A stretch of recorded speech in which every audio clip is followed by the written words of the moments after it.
قده پینیال مغزت رو باید فعال کنی. خب قده پینیال مغزت از کار افتاده. داخل مغزت یه قسمت مهمی داره، خب بهش میگن قده پینیال، بهش چشم سوم هم میگن. اون قده از کار افتاده، اون قده رو باید فعال کنی تو بتونی از مغزت استفاده کنی، بیشتر استفاده کنی. یعنی بدونی کجا بری، چی کار کنی.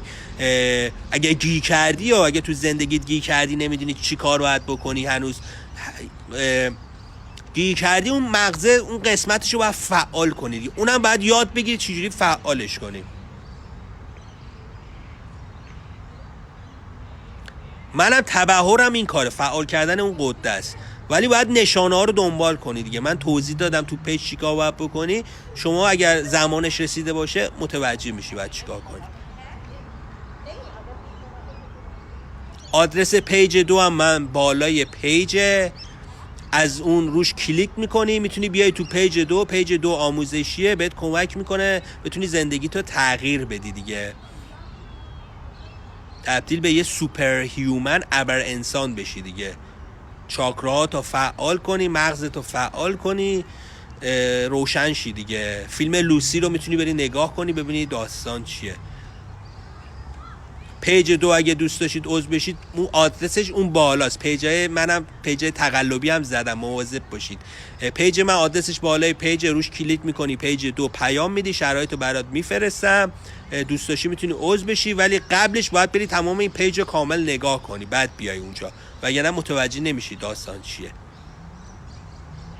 قرارم نیست همه الان متوجه شن. الان مثلا چند هزار نفر اینو میبینن، یه تعدادی میگیرن، یه تعدادی هم بعداً میگیرن، ولی همه باید وارد زمین جدید بشن، کسی جا نمیمونه. حالا این داره اتفاق میفته دیگه.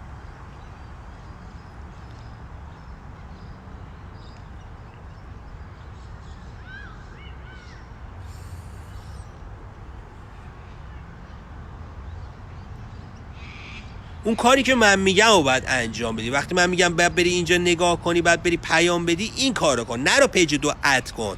اینجوری به جای نمیرسی. شما باید از مغزت رو روشن کنی، بتونی از مغزت استفاده کنی دیگه. نیاز به انرژی بالایی داری که الان ما رو کره زمین سال 2020 این همه داره اتفاق میفته. شما نیاز به انرژی داری، انرژی تو باید مواظب باشی، جمع کنی درون خودت، نری انرژی تو بدزدن.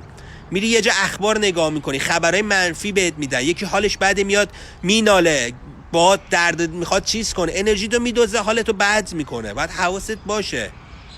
ماتریکس، باید حواست باشه چیکار داری میکنی دیگه. باید بازی رو یاد بگیری.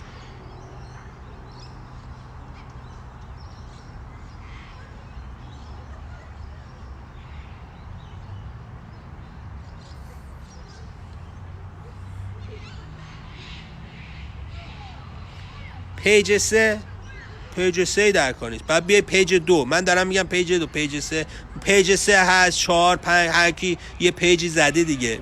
من چه بدونم چیه داستان.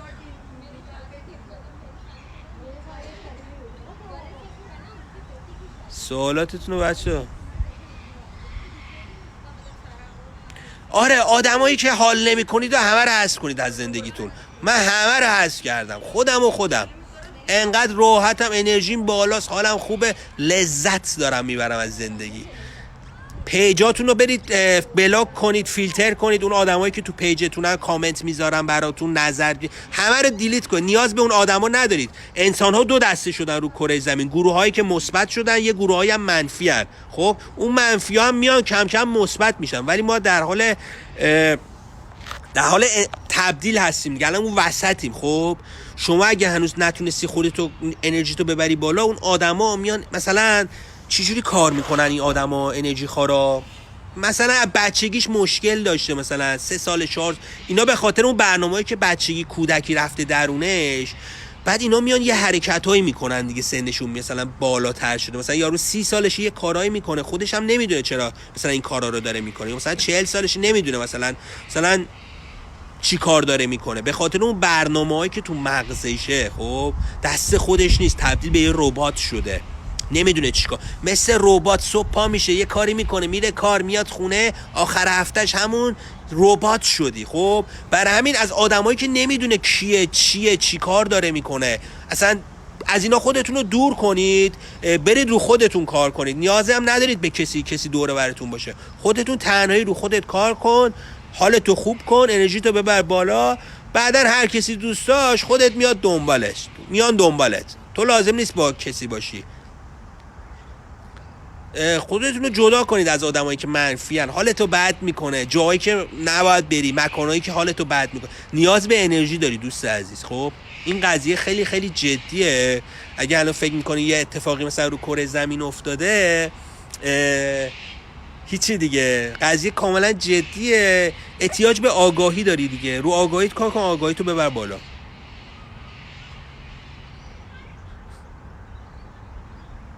میگه کرونا که هیچ وقت دیگه تموم نمیشه عزیزم. تو زندگی تو عوض کن، منتظر کرونا نباش. میگم بعد ببینید میخواد چیکار کنید دیگه. زندگیتون رو باید تغییر بدید.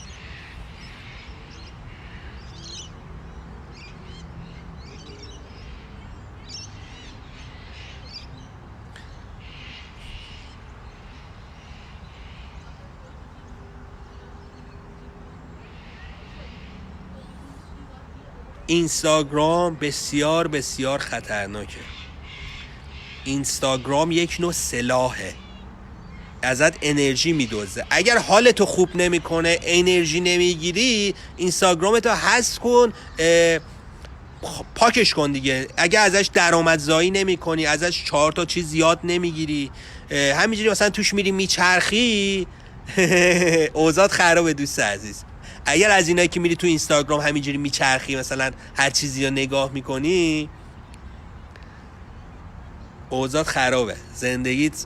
زندگیتو داره کنترل میکنه، حواست نیست چی کار داری میکنی. برو پیجایی که 4 تا چیز بهت یاد میده، آگاهی تو میبره بالا، شعورتو میبره بالا، چون احتیاج داری دیگه. اگه بری یه پیجای منفی نگاه کنی، اخبار نگاه کنی، اینا حالت بد میشه، سیستم ایمنی بدنت میاد پایین، مریض میشی، ممکن جونت هم از دست بدی. به همین سادگی جونت هم ممکن از همونطور که خیلی جونشون از دست دادن دیگه الان نیستن. به همین سادگی، از طریق همین اینستاگرام. این البته باید متوجه شی، دا عمقشو باید بگیری، یا همه متوجه نمیشن. خیلی مثلا میگه او این چی داره میگه، کم کم متوجه میشی دوست عزیز.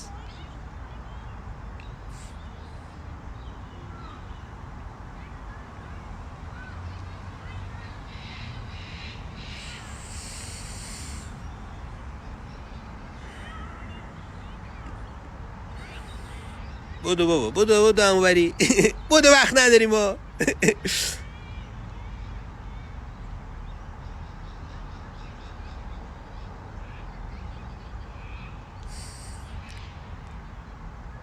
بچه من دارم سوالاتتون رو میخونم.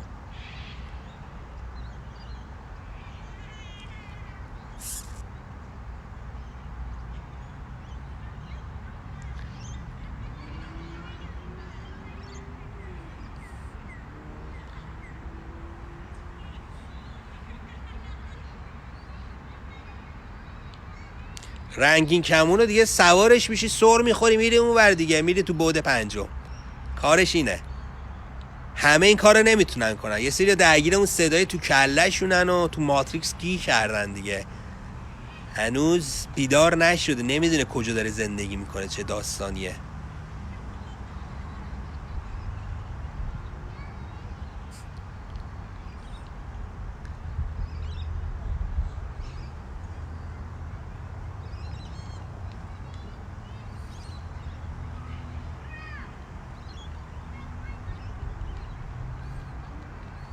سردرد میگیری دوست عزیز، سردرد داری میگیری، احتمالاً چشم سومت داره باز میشه، غده پینیالت داره باز میشه. باید ببینی چه سردردی داری میگیری، کجای سرته، دانلود داری میکنی، داری کد دریافت میکنی، داره پینیالت اکتیو میشه. و ببینید داستان چیه.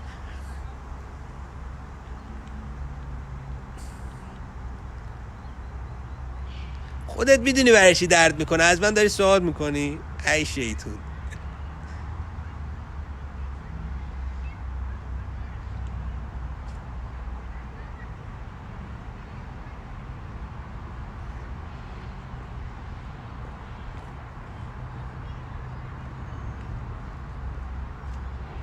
اطلاعات گذشته رو چطور پاک کنی؟ همه رو بریز دور، دیلیت کن.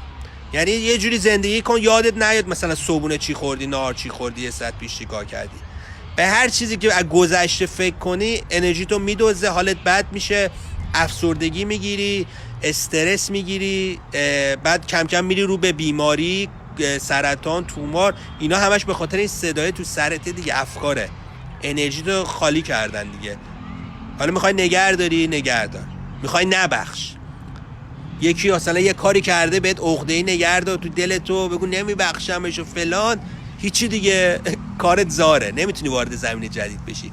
ببخشید، همه رو رها کنید، هر کی هر کاری کرده رو رها کن بره، همه رو ببخش. اگه نبخشیدی تو الان کینه داری، خشم داری، نفرت داری از کسی، هر کاری کرده باید ببخشی، رها کنی دیگه، وگرنه نمیتونید وارد زمین جدید بشی.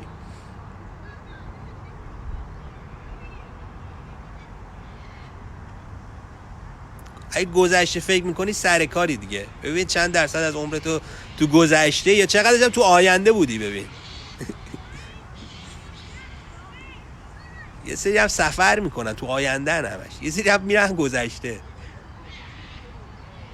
ببین خودت میری به گذشته یا میبرنت تو آینده.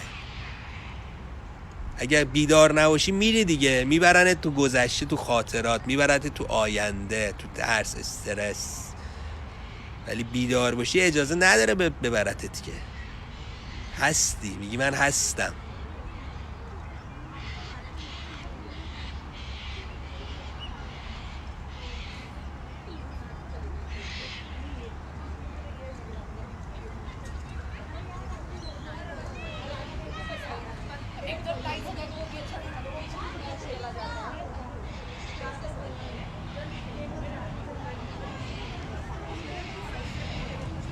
گیاهخواری خیلی خوبه، میتونید گیاهخوار بشید چون تمام غذا آلوده است.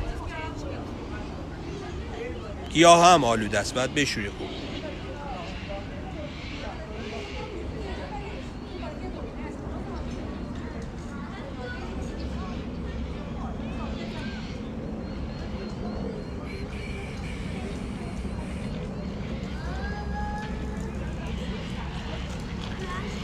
رنگین کمان رو گفتم دیگه، اگه فرکانست بالا باشه، بیدار باشی، متوجه میشی من در مورد چه چیزی صحبت کردم. و اینکه اونایی هم که متوجه نمیشن این کداش داده شد بهتون. خب الان من اکتیوتون کردم، همه چیز انجام میشه، شما هیچ کاری نباید انجام بدی، شما فقط باید خودتو شاد نگه داری. هر کاری میتونی بکن، خودتو شاد نگه دار، هر روز، هر لحظه. اگه این کارو کنی میری تو زمین جدید. ولی اگه حالت بد، ماتریکس حالتو بد میکنه دیگه. هر چیزی که حالتو بد کرد یه جورایی ماتریکسه. حالتو باید خوب نگه داری، خیلی مهمه حالت خوب باشه.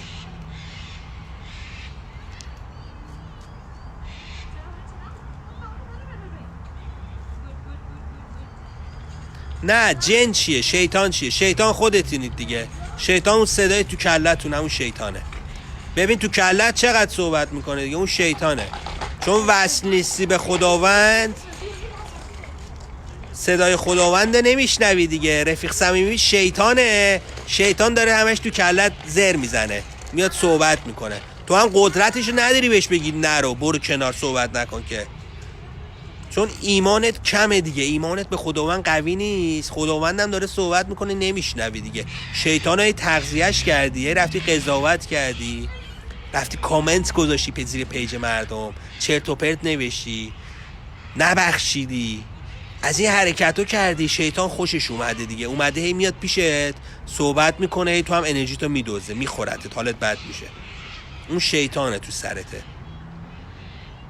میتونی شیطان رو رهاش کنی دیگه. به خداوند و چیزای دیگه هم هستن، فرشته و اینا هم هستن، میتونی با اونا هم کلام شی. خودت انتخاب میکنی دوست عزیز، همه چی درون خودته. میتونی با فرشته ها صحبت کنی.